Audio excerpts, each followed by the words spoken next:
Hey guys, it's Alex with Hammond Watch. Here today with a comparison of the Escapement Time Flieger and the Laco Faro. The Faro is a bracelet version of the popular Aachen, and for me these are the two best options when you start looking at affordable Flieger watches, and for wildly different reasons. And I wanted to do a side-by-side comparison in case you're in the market and trying to decide if you want to save up for the Laco or go ahead and pull the trigger on the Escapement Time.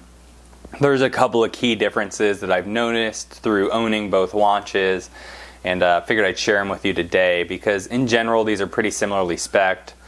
42 millimeter cases, 20 millimeter lug widths, both have sapphire crystals, and both offer an automatic movement with hacking and hand winding. So the differences are really in the details.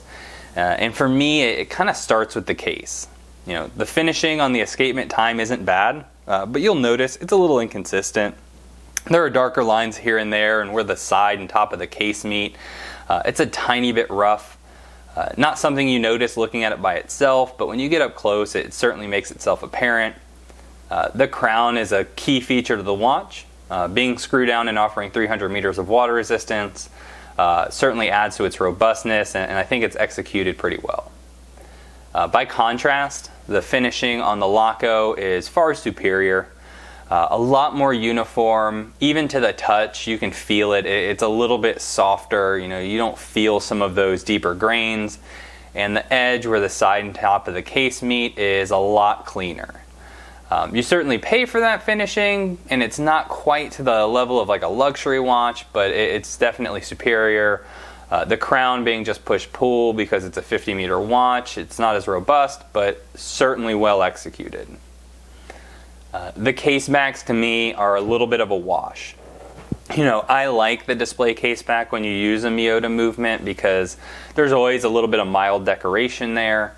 But at the same time, I'm not offended or put off by the back of the Escapement Time. Not the best airplane motif I've ever seen, but at the same time, an A for effort. It's incredibly smooth. There's no hot spots, and both feel relatively good on wrist. Considering their shapes and sizes, I don't know that I would prefer one over the other at the end of the day. Now, when we look inside of the Escapement Time, I was impressed to see a metal movement holder. That's always nice. You don't get that from even brands like Tag Heuer. And I opened up a Cocktail Time watch the other day, and that had a plastic movement holder, which was a little bit disappointing. But at the same time, this is just a well-built watch. They really offered and packed in as much value as they could. The NH35A is a minus 20 plus 40 second a day movement, 41 hour power reserve, hacking, hand winding, and you do have a ghost date, but that's the same on both watches. The Laco uses the Miyota 821A. Similarly, minus 20 plus 40 second a day movement. It does get 1 extra hour of power reserve, and you do have some nice finishing, which you're able to see through the sapphire display case back. You'll also notice as we bring it over to the side that there's also a stainless steel movement holder here.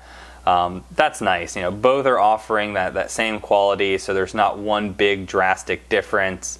And again, a ghost date, but not a huge deal. The dials are pretty vastly different. They're just going after different looks. The Escapement Time has a nice rich luster to it with its glossy dial. Really clean printing, but the star of this is the hands. I was reluctant to believe that these were blued steel hands. Took it into my watchmaker and chatted about it, and he had a look and confirmed, they appear to be blued steel hands. And for the level of execution here, it's incredible that they're able to offer this watch at the price point they do. And I think it's one of the biggest value propositions outside of the water resistance that the watch offers.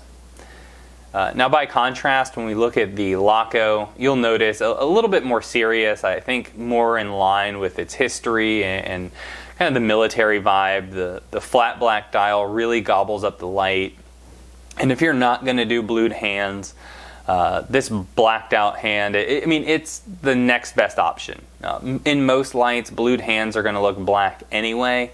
so you're not losing too much, and I think it looks sharp. You know, they disappear. I like the counterbalance on the seconds hand, and the printing is very crisp.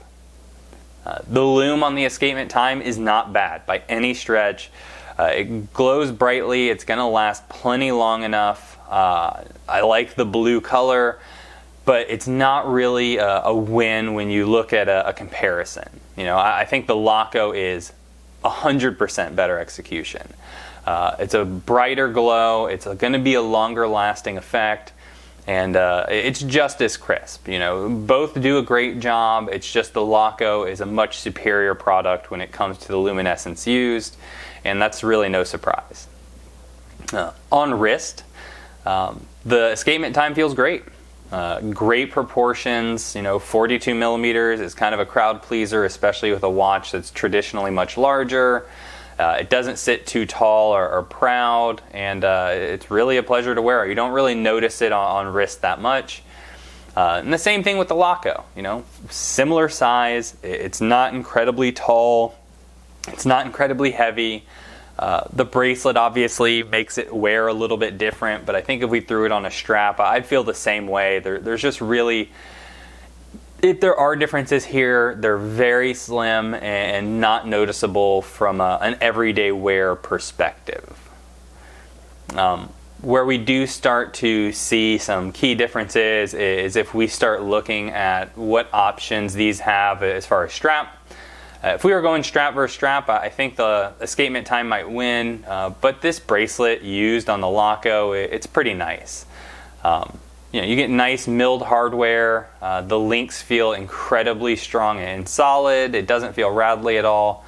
But by contrast, I really like the escapement strap too. It was surprisingly pliable. I love the finishing on the buckle itself, and I do think that if we were going strap versus strap, I'd prefer this escapement strap over the comparable Laco strap. So it's a little bit apples and oranges here, but I think we're all going to play around with those options anyway. The biggest differences here with the Laco is price, $460 retail, and the escapement time is $98 retail. You know, you can pick up the Lacos for $200 to $400, but at the same time, that's not the new price like it is with the escapement. And really what you're paying for is the brand history, and certainly quite a bit of it goes towards that made in Germany that you're going to see at the bottom of the dial. Things like that aren't cheap. I hope you guys enjoyed the video. Give us a thumbs up if you did. Also consider subscribing, and hope to see you in the next one.